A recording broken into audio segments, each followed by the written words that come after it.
EAJak eta PSEek osatzen duten gobernu koaliziotik, egunotan etxebizitza plan bat onartu dutela iragarri dute. Baina ez digute esan, plan horren neurri garrantzitsu batzuk duela hilabete asko jarri zitezkeela martxan. Beste herri batzuetan gertatu den bezala. Askotan, EH Bildutik premiazkoak diren neurriak hartzeko eskatu dugu. Hala nola, Sestao eremu tentsionatu izendatzea alokairu merkatuan eragiteko, jenderik gabeko etxebizitza mobilizatzea, edukatzailea indien kanon bat aplikatzeko aukerarekin eta ba.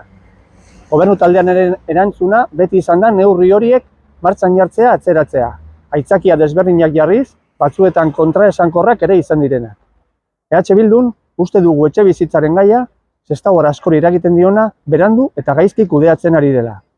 Eta denbora berreskura ezina da, baina modu eraginkorrean kudeatzea posible da, eta horrela eskatzen diogu gobernu koalizioari. Borondate politiko kontua da.